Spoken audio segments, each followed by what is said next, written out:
चलिए, तो हम लोग केमिस्ट्री में आगे बढ़ेंगे।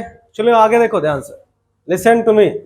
धातु की क्रियाशीलता में बात करते हैं। के बा काना मगल मंजन कर फे कोनी सन पब एच सी एस च ए चा डबल पी ए पा चप्पा, ऐसे यू ऊपर नीचे यू, फिर जी जी और डी टी ऐसे करके लिख दिए।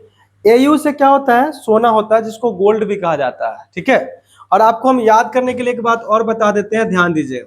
इसका परमाणु संख्या 7 9 सोना सोना सोना 7 9 होता है। ठीक है, समझ गए? उसके बाद लड़की को चांदी बड़ा पसंद है। ठीक है, सोना भी पसंद है, लेकिन चलो उससे हो गया। समझ में कि नहीं?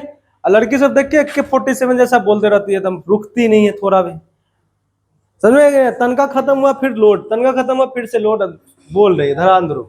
AK-47 से AK को हटा देना है, 47 लिख देना है।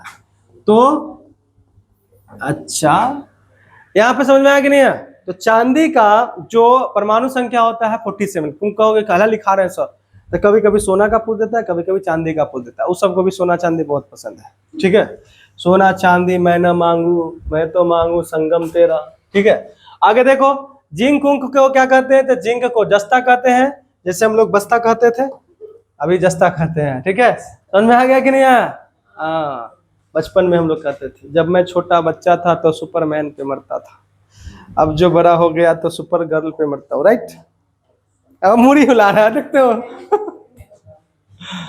चलो देखो, फेरस मतलब आयरन होता है। अच्छा, आयरन का रासायनिक बोल रहे हैं, परमाणु संख्या कितना होता है? ऐसे आपको सबका याद होना चाहिए, तो ऊपर का तो आदमी नॉर्मली याद कर लेता है। ठीक है, सोडियम कहाँ है? यहाँ सोडियम का परमाणु संख्या 11, मैग्नीशियम का 12, एल्युमिनियम का 13। ठीक है,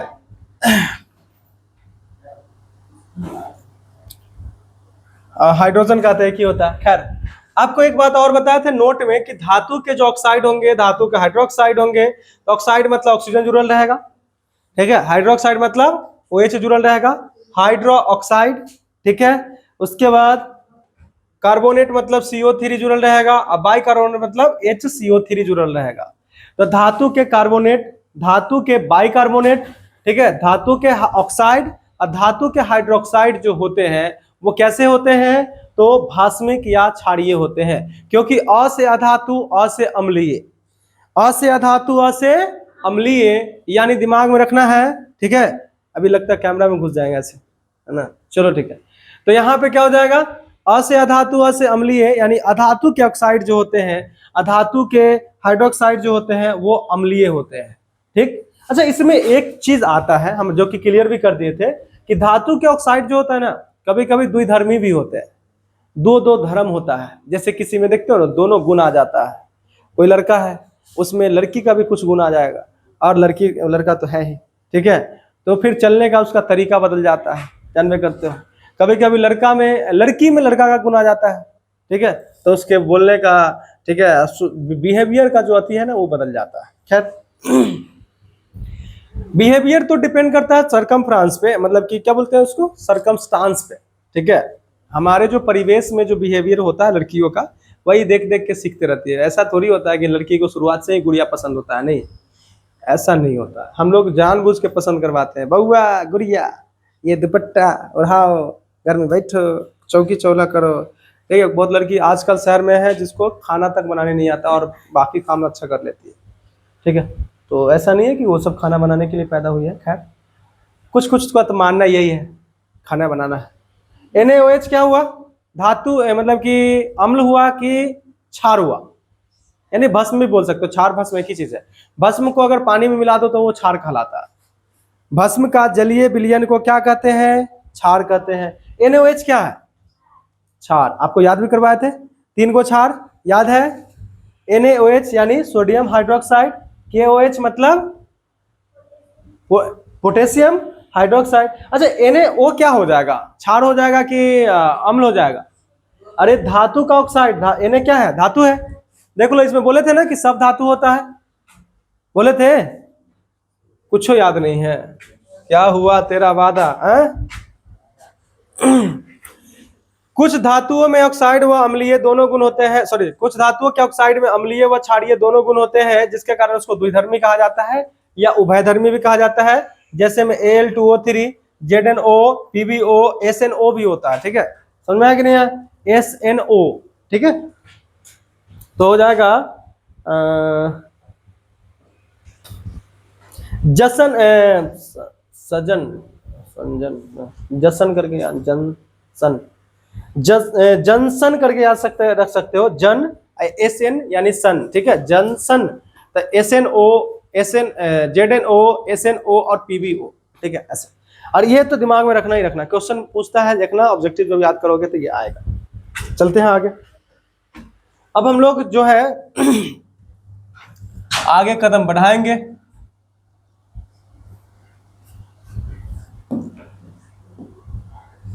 क्या हुआ तेरा वादा वो कसम हो इरादा। चलो देखो आगे देखते हैं। 5 में धातु के कार्बोनेट। अच्छा बताओ धातु के कार्बोनेट कैसा हो जाएगा? अच्छा एक चीज क्लियर करना बाकी है, ठीक है, रुको। अधातु के ऑक्साइड, अधातु के, सुनिएगा ध्यान से, क्या हो जाएगा? ऑक्साइड। अधातु के ऑक्साइड, उसमें ऑक्सीजन जुड़ल रहेगा। अधातु के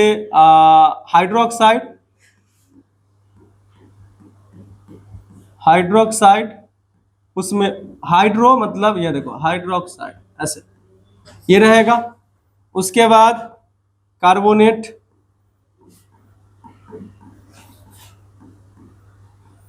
कार्बोनेट में क्या रहेगा जुड़ल? CO3। और बाइकार्बोनेट में क्या रहेगा?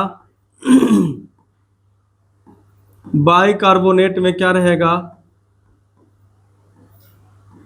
HCO3 रहेगा।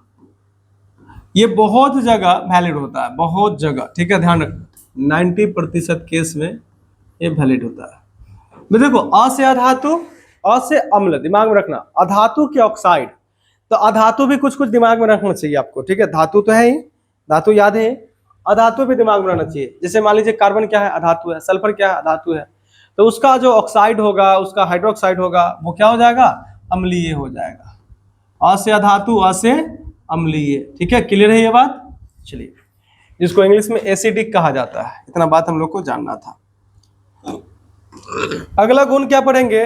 धातु के कार्बोनेट। अच्छा बताओ धातु के कार्बोनेट एवं बाइकार्बोनेट से अम्ल की अभिक्रिया, बता दो धातु का कार्बोनेट कैसा हो जाएगा? 5वां गुण ना, 5वें गुण ना। धातु के, कोई नहीं देख के बोल रहा, धातु के कार्बोनेट तथा बाइकार्बोनेट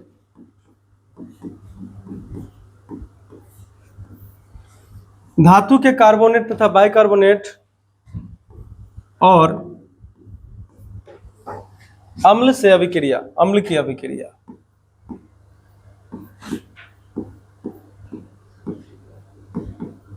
बता दो धातु का कार्बोनेट कैसा होगा, अम्लीय की क्षारीय? कोई आदमी को नहीं पता, अभी तुरंत बताया ना। धातु का कार्बोनेट कैसा होगा? धातु का कार्बोनेट तथा बाइकार्बोनेट से, तो या तो कार्बोनेट ले लीजिए या तो बाइकार्बोनेट ले लीजिए। उसको किसके साथ अभिक्रिया कराना है? अम्ल के साथ। तो धातु का जो कार्बोनेट होगा कैसा होता है? अम्लीय की क्षारीय? अ से अधातु, अ से अम्लीय। यहाँ पे हम क्या लिखे हैं? अरे बकलोल आदमी सब, देखो ना यहाँ पे, यहाँ क्या लिखा हुआ है? धातु के कार्बोनेट लिखा हुआ है ना।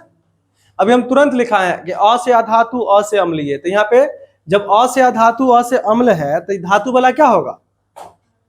क्षारीय होगा। अरे इससे पहले क्या यही ना था? देखो ना यहाँ पे धातु के ऑक्साइड क्या होता है? भास्म क्या क्षारीय होता है, ठीक है। तो धातु के जो कार्बोनेट होगा, धातु के जो कार्बोनेट होंगे वो क्या होंगे? क्षारीय होंगे। और उसको किसके साथ अभिक्रिया कराना है? अम्ल के साथ। तो याद करो तो क्षार और अम्ल में जब अभिक्रिया होगा तो क्या बनेगा? लवण और जल बनेगा। चलो ठीक है। यहाँ पे Zn, जिंक, जिंक क्या है? धातु है। जिंक क्या है, धातु है, तो ZnCO3 ले लिए और यहाँ पे H2SO4 ले लिए। अच्छा बताओ तो यहाँ पे ZnCO3 इसको कहते हैं जिंक कार्बोनेट। CO3 जिसमें रहेगा उसमें कार्बोनेट लास्ट में जोड़ देना। Zn से जिंक हो जाएगा, ये कार्बोनेट हो जाएगा, तो ये जिंक कार्बोनेट है। और H2SO4 को क्या कहते हैं, सल्फ्यूरिक एसिड यानी सल्फ्यूरिक अम्ल हिंदी में, ठीक है। तो अगर यहाँ पे ध्यान से देखिएगा, हाइड्रोजन ज्यादा क्रियाशील है कि Zn ज्यादा क्रियाशील है? Zn ज्यादा क्रियाशील है, हाइड्रोजन तो नीचे था, तो Zn जो है हाइड्रोजन को हटा देगा, उसके जगह पे खुद आ जाएगा, यहाँ हो जाएगा Zn, ठीक है, ZnSO4। अब यहाँ पे देखो ध्यान से, यहां से जो हाइड्रोजन हटा इसमें से एक ऑक्सीजन को ले लेगा, तो क्या बना देगा, दो हाइड्रोजन था एक ऑक्सीजन ले लिया, दो हाइड्रोजन था एक ऑक्सीजन ले लिया, तो क्या हो जाएगा H2O, और इसमें बच गया दो ऑक्सीजन एगो कार्बन, तो CO2। CO2 कार्बन डाइऑक्साइड होता है जो कि उड़ रहा है। तो देखो ये लवण हो गया, ये जल हो गया, लवण हो गया और जल हो गया। क्लियर है ये बात? तो ZnCO3 यानी जिंक कार्बोनेट, तो हम अभी धातु, जिंक धातु होता है और उसके कार्बोनेट के साथ अभी क्रिया कराए हैं। सोडियम कार्बोनेट याद है, थोड़ा मोड़ा जानते होगे, नाम सुने होगे कभी, Na2CO3, ये याद रखना, ये काम आएगा, आगे भी हम बोलेंगे इसके बारे में। Na2CO3 जो है, इसको तुम अगर सल्फ्यूरिक अम्ल के साथ अभिक्रिया कराते हो तो क्या हो जाएगा, तो बस फिर से वही होगा, ठीक है। तो यहाँ हो जाएगा Na2SO4, क्योंकि देखो सोडियम जो है हाइड्रोजन से ज्यादा क्रियाशील है, तो इसको भगा देगा और ये उसके जगह पे आ जाएगा, हाइड्रोजन के जगह पे कौन, सोडियम आ जाएगा, आ गया। अब ये हाइड्रोजन इसके साथ एक ऑक्सीजन ले लेगा इसमें से, तो यह हो जाएगा हाइड्रोजन दो गो एक ऑक्सीजन ले लिया, हाइड्रोजन क्या गो, दो गो एक ऑक्सीजन ले लिया, H2O हो गया। अब इसमें क्या बच गया, एक ऑक्सीजन तो दे दिया था ना, दो गो ऑक्सीजन बचा रहता, CO2। तो लवण और जल बना रहा है, साथ साथ में कार्बन डाइऑक्साइड भी बना दिया, कोई दिक्कत नहीं है। अगला देख लेते हैं बाइकार्बोनेट का, सोडियम बाइकार्बोनेट, इसको खाने वाला सोडा भी कहा जाता है, इसको धोने वाला सोडा कहते हैं। सोडियम, इसमें एक्चुअली 10H2O जुटेगा, ठीक है, 10H2O जुटेगा लास्ट में, तो Na2CO3 इंटू 10H2O को धोने वाला सोडा कहते हैं। अभी हम जो लिख रहे हैं सोडियम बाइकार्बोनेट, उसको बोलते हैं खाने वाला सोडा। तो NaHCO3, इसको आपको अम्ल के साथ अभिक्रिया कराना है। किसके साथ अभिक्रिया कराना है, अम्ल के साथ, ठीक है। कौन सा अम्ल ले लेते हैं, तो HCl ले लेते हैं, जो थोड़ा सा आसान होगा समझाने में भी। चलो देखो, तो HCl ले लिए।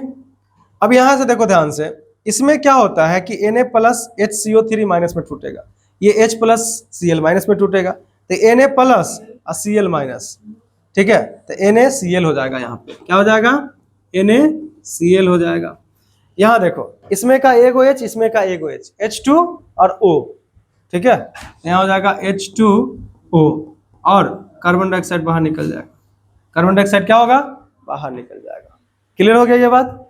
उसी तरह से अगर मान लीजिए हम कैल्शियम कार्बोनेट ले लेते हैं, कार्बोनेट वाला बाइकार्बोनेट वाला देख ही लिए, तो सोडियम छोड़ बाइकार्बोनेट वाला हो ही गया, कार्बोनेट वाला देख ही लिए, तो फिर क्या है, एक ही चीज बार बार देखते रहे। चलो, तो ये हुआ 5 नंबर में धातु के कार्बोनेट। बताओ ये Zn क्या है, धातु, इसके साथ कौन जुड़ा हुआ है, कार्बोनेट, तो धातु का कार्बोनेट के साथ किसका अभिक्रिया, अम्ल का अभिक्रिया। Na क्या है, धातु, CO3 कार्बोनेट, तो धातु के कार्बोनेट के साथ अम्ल की अभिक्रिया। देखो यहाँ पे बाइकार्बोनेट भी लिखे थे, तो ये NaHCO3, Na क्या है, धातु, HCO3 बाइकार्बोनेट, तो धातु के बाइकार्बोनेट के साथ अम्ल का अभिक्रिया, तो ये बन गया, ठीक है। चलो अब छठा नंबर में क्या पढ़ेंगे, अम्ल और क्षार की अभिक्रिया, क्षार या अम्ल की अभिक्रिया से। छठा नंबर में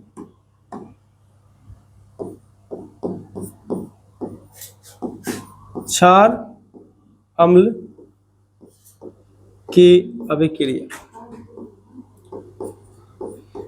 क्षार अम्ल की अभिक्रिया।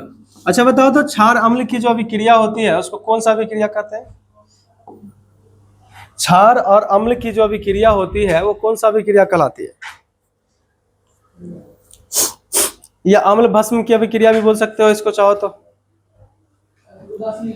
उदासीनीकरण अभिक्रिया, ठीक है। कौन सा अभिक्रिया कहते हैं, उदासीनीकरण अभिक्रिया कहते हैं। तो कहेंगे कि अम्ल तथा भस्म परस्पर परस्पर मतलब एक दूसरे से, ठीक है, परस्पर अभिक्रिया कर, परस्पर अभिक्रिया कर लवण व जल बनाती है। लवण व क्या बनाती है? जल बनाती है, जिसे जिसे उदासीनीकरण अभिक्रिया कहते हैं। अभिक्रिया कहते हैं, ठीक है।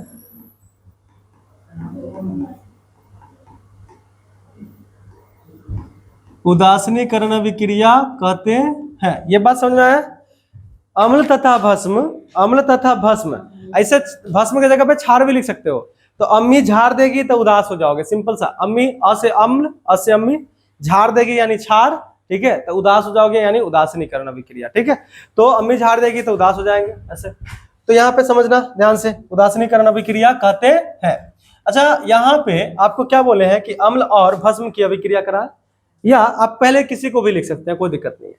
तो यहाँ पे कोई एक अम्ल ले लेते हैं, ठीक है। चलो HCl एक अम्ल है, हाइड्रोक्लोरिक अम्ल, ठीक है। और यहाँ पे सोडियम हाइड्रोक्साइड, ठीक है, ये क्या है? सोडियम हाइड्रोक्साइड, ये कौन होगा? क्षार हो गया। तो ये अम्ल है, कौन सा अम्ल है वो बता दिए, कौन सा अम्ल है? हाइड्रोक्लोरिक अम्ल। और ये क्या है? सोडियम हाइड्रोक्साइड, ये क्या है? भस्म है। ये क्या है? भस्म, क्षार भी बोल सकते हैं इसको, तो भस्म या क्षार लिख देते हैं। चलो, भस्म या क्षार लिख देते हैं, ठीक है। अब बताओ तो यहाँ पे ये प्लस में टूटता है और ये माइनस में टूटेगा, पहलू का प्लस में, अंतिम वाला माइनस में। तो देखो इसका, सुनो ध्यान से, इसका प्लस इसके माइनस के साथ चल जाएगा। अब पहले हमेशा प्लस रहता है, पहले हमेशा क्या रहता है? प्लस रहता है। तो Na और Cl एक साथ जुटेगा, लेकिन बताओ Na पहले रहेगा कि Cl? Na पहले रहेगा, क्योंकि प्लस में पहले रहता है। तो यहाँ पे Na हो गया और Cl हो गया। उसके बाद देखो ये माइनस है, ये प्लस है, तो H एगो H क्या हो जाएगा? दूगो A और O H2O। तो ये क्या है? इसको लवण बोलते हैं, ऐसे इसका नाम है, साधारण नमक का रासायनिक सूत्र है ये। और ये जल है, ये जल का रासायनिक सूत्र है। अच्छा बताओ, जल में हाइड्रोजन और ऑक्सीजन का अनुपात कितना होता है? जल में हाइड्रोजन और ऑक्सीजन का कितना अनुपात होता है? 2:1। हाइड्रोजन क्या गो है? 2 गो, ऑक्सीजन क्या गो है? 1 गो। तो इसको बोलेंगे 2:1, इतना होता है। तो ये कौन सा अभिक्रिया है बता दो अभी? ये कौन अभिक्रिया है? उदासीनीकरण अभिक्रिया है, ठीक है। क्लियर है ये बात? चलिए आगे बात करेंगे 7 नंबर में। आगे बात करते हैं 7 नंबर में। चलो देखो, 7वां गुण, बस दो, एक ये है और एक और बचा है, बस इतना गुण खत्म हो जाएगा। धातु के ऑक्साइड से अम्ल की अभिक्रिया, फिर से वही बात है, धातु के ऑक्साइड क्या होता है? धातु के ऑक्साइड से अम्ल की अभिक्रिया, अम्ल की अभिक्रिया। अच्छा बताओ तो धातु की ऑक्साइड क्या हो जाएगा? धातु का ऑक्साइड क्या हो जाएगा? अम्ल हो जाएगा कि क्षार हो जाएगा? अ से अधातु, अ से अम्ल, तो ये धातु है ना, तो इसका क्या हो जाएगा? क्षार या भस्म हो जाएगा। तो धातु के ऑक्साइड जो है वो क्षार या भस्म हो जाएंगे। तो ध्यान देना है यहाँ पे, धातु का ऑक्साइड हमको लेना है और उसको अम्ल के साथ अभिक्रिया कराना है। चलो देखते हैं, एक आध को एग्जाम्पल ले लेंगे, काम बन जाएगा इतना से। और बनाएगा क्या वो भी लिख दो चाहो तो। धातु के ऑक्साइड मुख्यतः भस्म होते हैं। धातु के ऑक्साइड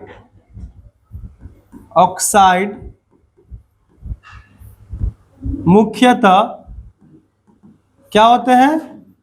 भस्म होते हैं। अच्छा, कुछ धातु के ऑक्साइड द्विधर्मी भी होते हैं। कुछ धातु के ऑक्साइड क्या होते हैं? द्विधर्मी भी होते हैं। कौन कौन है द्विधर्मी? Al2O3, SNO, ठीक है, ZNO और PbO।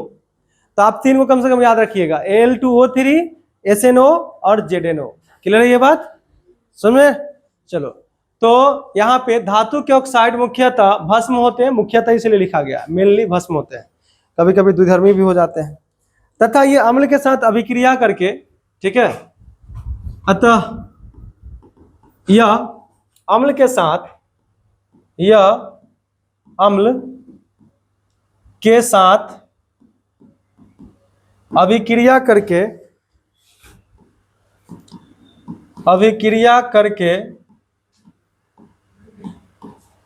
क्या बनाएगा,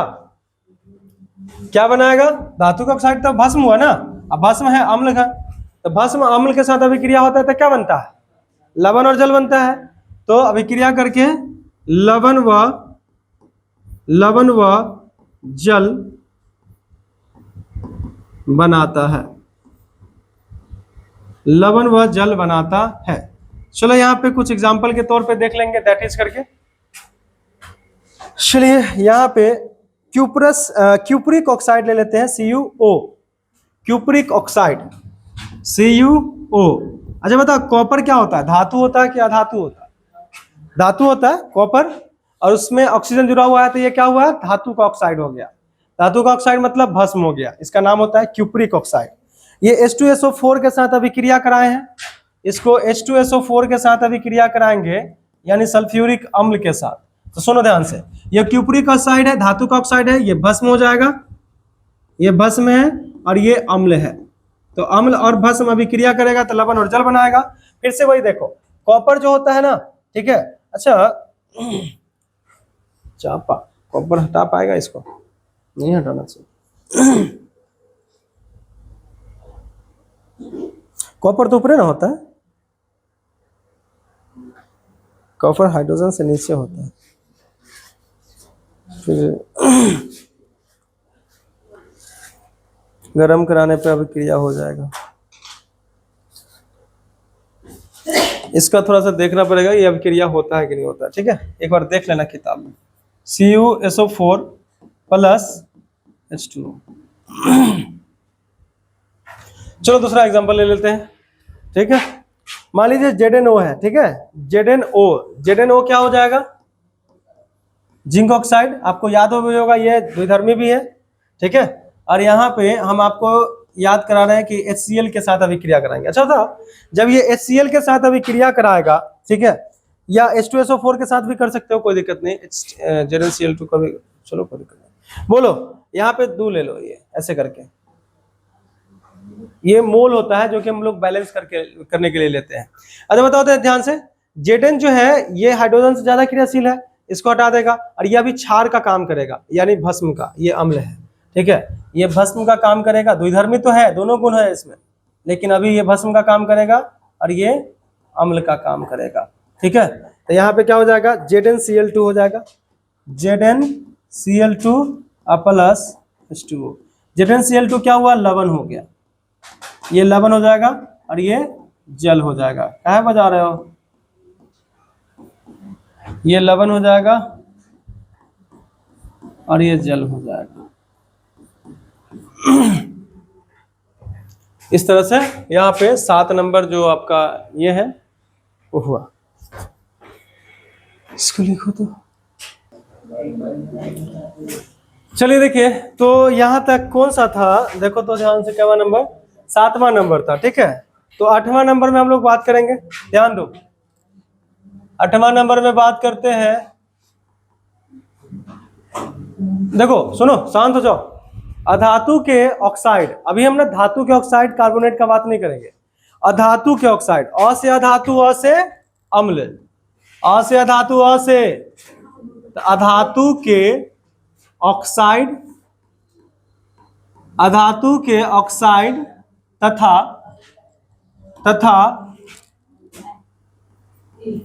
भस्म में अभिक्रिया,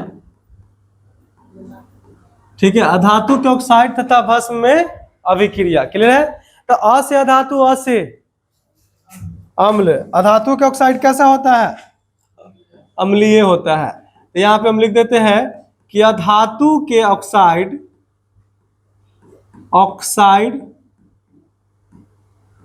प्रायः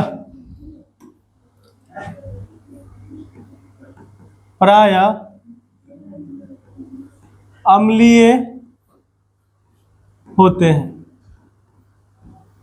ठीक है। अधातु के ऑक्साइड प्रायः क्या होते हैं, अम्लीय होते हैं। जैसे में कुछ अधातु के ऑक्साइड हम ले लेते हैं यहाँ पे, आप देखिए कार्बन क्या है, अधातु है, उसका ऑक्साइड। सल्फर क्या है, अधातु है, उसका ऑक्साइड। ये सब क्या है, अम्लीय है। ठीक है। कार्बन डाइऑक्साइड जो है इससे कार्बोनिक अम्ल बनता है। ठीक है, तो ये भी एक्चुअली अम्लीय है, ये भी अम्लीय है, अम्ल हुआ। ठीक, चलो हम अब एग्जांपल के तौर पे यहाँ पे बात कर लेते हैं। दैट इज कार्बन डाइऑक्साइड ले लिए हैं, ठीक है। अब इसको हम कैल्शियम हाइड्रोक्साइड के साथ अभिक्रिया करा रहे हैं। कैल्शियम हाइड्रोक्साइड क्या है, ये तो अम्ल हो गया, जैसे कि हम बोले हैं कि अधातु का ऑक्साइड। कार्बन क्या है, अधातु है। कार्बन क्या है, अधातु है, और अधातु का ऑक्साइड क्या हो जाएगा, अम्लीय, तो अम्ल लिख लिए।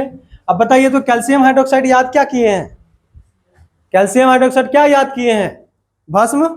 भस्म में क्या क्या याद किए हो, NaOH यानी sodium hydroxide, KOH potassium hydroxide, और CaOH2 यानी कैल्शियम हाइड्रोक्साइड। मेनली हम आपको तीन को याद करने के लिए बोले थे। तो ये भस्म है, फिर से वही बात चल रहा है कि नहीं चल रहा है, देखो तो अम्ल और भस्म का अभिक्रिया, अम्ल तथा भस्म का अभिक्रिया होता है तो लवण और जल बनता है। इसमें क्या हो जाएगा, ध्यान से सुनना, Ca, ठीक है, CO3, CaCO3 कैल्शियम कार्बोनेट बन जाएगा, और इसमें से क्या निकलेगा, देखो H2O, ठीक है। तो ये कैल्शियम कार्बोनेट लवण बन गया, ये लवण होता है, और ये जल का रासायनिक सूत्र होता है H2O, तो ये जल है, ये जल है। ठीक है, हम फिर से एक बार जख्म पे नमक रगड़ देते हैं। ध्यान दीजिएगा, धातु के ऑक्साइड कैसा होता है, धातु के ऑक्साइड कैसा होता है, अम्लीय की क्षारीय।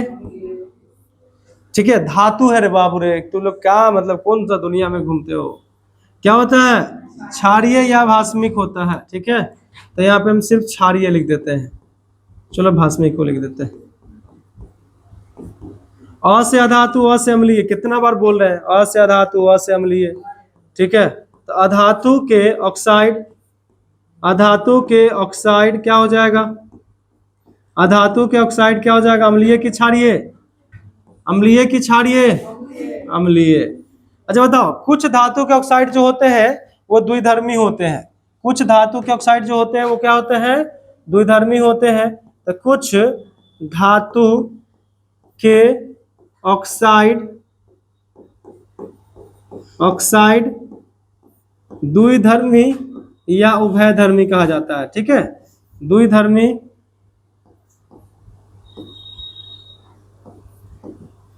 द्विधर्मी होता है।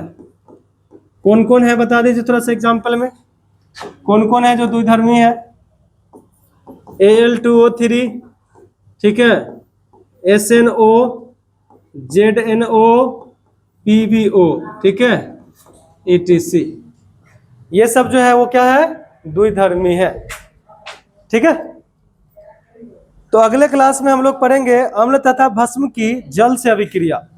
हेडिंग लिख लो, अम्ल तथा भस्म की जल से अभिक्रिया।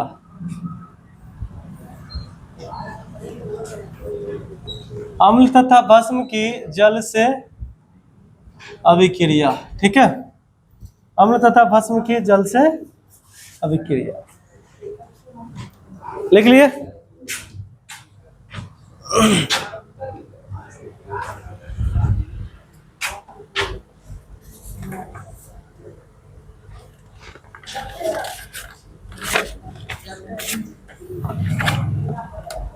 तुम पहले सुना के जाओगे ना, हाँ राइट।